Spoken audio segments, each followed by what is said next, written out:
I was watching this really dope YouTube video, and they were just talking about a couple tips and lessons that we can follow to master our finances. So I extend this question to you: if it only took you 7 steps to master your money, would you do it? Run the intro. Caught up in them bright lights, lusting for shiny things that's golden. Everything ain't always what it seems, that it's soaking. Chasing my dreams, coming apart at my seams. Best believe that the money is the motive. What's up, it's your boy guy named Ty, reporting live from the MITM podcast. And today, we're talking about the number one reason why people stay broke, okay? Today, we're talking about why you should mind your business, okay? Today, we're talking about how you mind your business, all right? And I really like this one. This one from this really awesome YouTuber. It was like an hour-long video, which, we're not gonna take all of that time. I know you guys love these quick, early morning financial nuggets, these quick, early morning infusions of knowledge.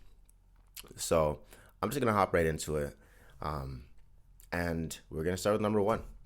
So the first thing that you want to do, okay, to master your money, is to get a clear vision for this life and for this year, okay?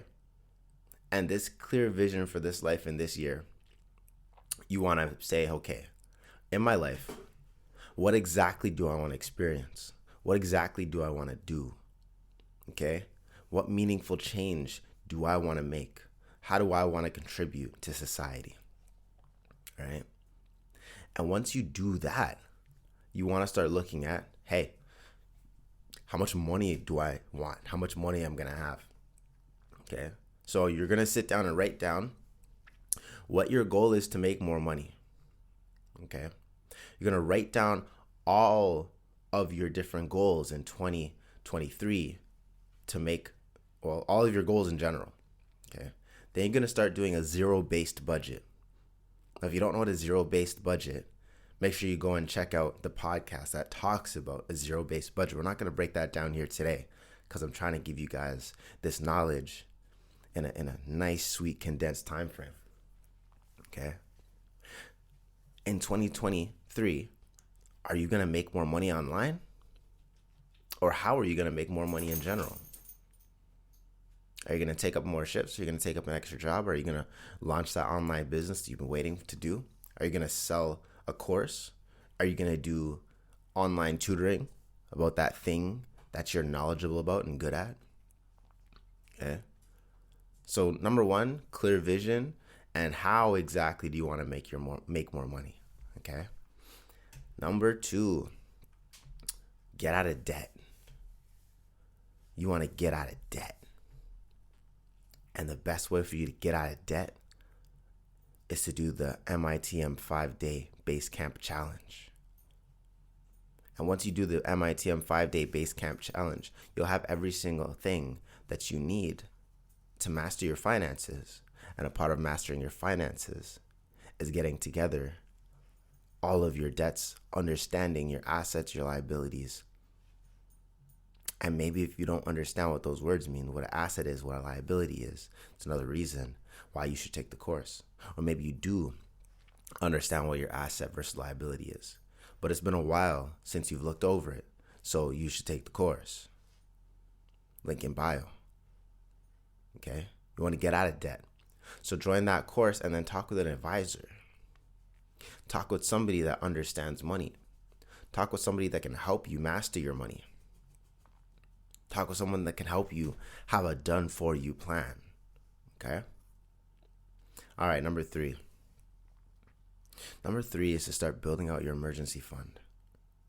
Okay? Your emergency fund should have 3 to 6 months of your average salary. Don't put off saving your money. Maximize every single opportunity that you have.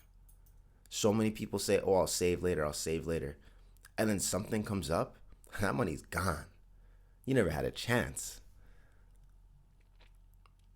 Okay? So this year, you're going to have a fully funded emergency fund. That's going to be 3 to 6 months of your average salary just tucked away for a rainy day. All right. Number 4, think about your future. And when I say think about your future, what exactly am I talking about? Well, set yourself up for wealth. Set yourself up for retirement. Okay? And I know that if you guys listen to my content, and if you know me by now, when I say retirement doesn't mean when you're old and gray and are forced to stop working. Retirement just means, hey, I can stop working when I want to. Retirement just means I have the financial freedom to tell my boss to shove it and go live my best life. Okay? So you want to start thinking about wealth, and you want to start thinking about retirement and what kind of money you're going to need then. Like, I know it's not sexy. Okay? I know when you think of retirement, it's not sexy. We're not talking about the Lambo. Okay? We're not talking about that big ass mansion. All right? But we are talking about that age where we can stop doing what we have to and start doing what we want to. Okay? When you think about your future, what are you setting aside for your future self? Is it 10%? Is it 15%? Is it 20% of your income into your retirement planning? Because if you don't, I don't know if y'all's heard this before, if you don't plan, what is it? If you don't plan to win, you plan to fail. If you don't make a plan in general, then you're planning to fail. Man, I'm feeling like that time that one president, Mr. Bush, completely messed up that quote. Next time, I'm just Google the quotes and have them ready. But if you don't have a plan, then you're planning to fail, essentially. And this is a retirement plan. So when do you want it? Okay? As you're thinking about your future, you want to think about how to gain compound interest. Compounding is the 8th wonder of the world. It's amazing and next level, okay? To see that money compound, oof. And then you want to pick a day to retire. Can you imagine picking the day that you retire? No one else tells you what to do or how to do it or when to do it. You're like, hey, this is the day. This is the day that I'm going to have enough capital so that I never have to work again if I don't want to. This is the day that I'm free, that I work on my own terms, that I do what I want. Okay? Pick the day. All right, number 5. Number 5 is investing. Ooh, investing. Now that's getting sexy. Everyone wants to talk about investments. Everyone wants to talk about how to make their money make more money. Or at least a lot of people. If you're listening to this, you're definitely one of those people. So what are some things we can invest in?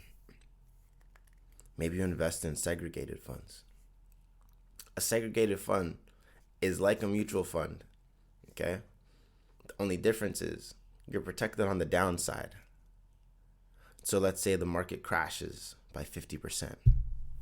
Oh no, everybody's so stressed out. Oh, I have no money. Oh my gosh, my money, I lost so much of it. Oh, what am I going to do? Well, if you had a segregated fund, the cool thing is you have a protection on the downside. So let's say you have a segregated fund that says, hey, if the market goes down anything past 25%, you're not going to participate in the losses beyond 25%. So you just saved yourself 25% of losses because instead of going down to 50, you only went down to 25. You still lost some money, which sucks, but you didn't lose as much as other people would have. Okay, that's the cool thing about segregated funds. Crypto, ooh, not sexy right now. Everyone's freaking out because it went down. Everyone's freaking out because it went down and they're not focusing on the long game and buying more while it's cheap. Everyone wanted to buy it while it's sexy and getting expensive and inflated, and they have these aspirations of being rich. A lot of people don't want to get rich slowly. So, crypto, are you investing in it? If you need more info on how to invest in crypto, maybe you take the MITM crypto course and sit with one of our specialists that knows crypto inside out. Okay? Maybe you start thinking about generational wealth. Generational wealth. How do you leave a legacy beyond you for your generations? And it doesn't have to be that far in the future. Just think 3 generations. That's just your grandchildren. How do you set your grandchildren up to live their dreams? You know, at least that's close enough that you still have an impact. For a long time, I was thinking 500 years into the future. 500 years into the future. But I don't know those people, and they don't know me. And we don't have a direct, meaningful connection yet. So I might not be thinking so far ahead anymore. I might just want to think the next 2 generations, 3 generations, because I want my grandchildren to be living a happy, wonderful life. And the choices I make today will probably impact that, right? Number 6, tax planning. You know, most people don't plan with their taxes. Most people just go and pay taxes blindly, don't know what the hell they're doing. They're not like, hey, I'm going to buy this asset that's going to offset this.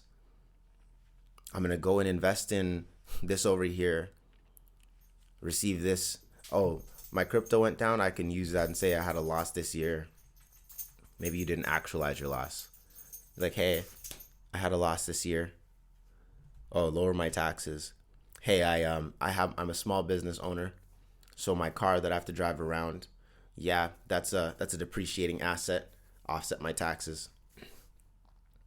Tax planning instead of just tax filing. Most people just go and throw their tax at their tax person and say, all right, figure it out. Instead of sitting down and saying, what is the plan so I legally pay the amount of taxes that I'm supposed to and no more. There's nothing wrong with that. Okay? So this year, prepare for your taxes. I know that, well, regardless of when you're listening to this, you should get a bookkeeper. Okay? They don't cost much every month. And if you have a bookkeeper, you're likely to find more success than not. Numero 7. Okay, number 7 for minding, for education is to mind your business. Mind your goddamn business. Mind your business. What does that even mean? It sounds so rude, but what does it even mean? You know, mind your business. Well, the number one asset is your mind. Your mind is your business. I don't know if y'all heard that. Your mind is your business. Your mind is your first business and your most amazing asset. So read educational things. Read things that are going to help forward your finances and help you reach your life goals. Read some books. Okay? I don't remember what the statistic is, but I know a lot of folks, once y'all leave high school or you leave college, you're not picking up books anymore. You're not expanding your mind to be better at your job, to continue to learn, to find ways to be better within your own financial life. Y'all just finish your jobs and say, okay, well, I finished school, I'm done, bye. That's stupid. Okay? Read educational things. Listen to podcasts. I mean, you're listening to this podcast, and it's actually one of the best podcasts in the world for your finances, for your fitness, finances, and lifestyles. This is one of the greatest podcasts in the world. So you're already doing a good job by being here and listening. Okay? Take courses. Take courses. Why would you take courses? Why should you take courses? A course is actually going through someone created and curated information for you to experience so that you can go further than you currently are. And the craziest thing about this is more times than not, these courses are a 1-day course, a 3-day course, a 5-day course. It's not a long time at all. It's not a long time commitment. But by doing courses, you're expanding your mind. And more times than not, maybe you're expanding your mind with other like-minded folks and finding success that way. Okay, so take courses. Final thing for Mind Your Business is to check out monthly newsletters with recommendations. Okay? or weekly ones. Like we have a weekly newsletter where we pull information from like Forbes and HuffPost, and these are we pull a lot of info from these newsletters or these newspapers that would be behind a paywall, and we get that to you guys for free. It's crazy. Every single week. I think we have like 5 to 6 articles that are curated to you and your goals. Crazy. But beyond our newsletter, check out newsletters with recommendations that will actually help you get to where you want to get to. So that now, you're moving with speed, baby. You're moving with force and direction. And at this point, you've covered all 7 points. So with that being said, I'll do a quick recap for you guys, and then we'll run the outro. I love the music, by the way, so I keep saying it. So 1, get a clear vision for this year for your life and your money. 2, get out of debt. 3, have a fully funded emergency fund this year. 4, think about your future. 5, start investing. 6, do some tax planning. And 7, education, aka mind your goddamn business. And with all that being said, thank you guys for listening to this episode of the MITM podcast. Make sure that you hit that subscribe and follow button. Make sure you smash that like button down below, or give us 5 stars on iTunes or Spotify or wherever you're listening to this from, so that more people get this amazing information. And with that being said, peace. Give 'em that creme de la creme whenever I spit that hot shit.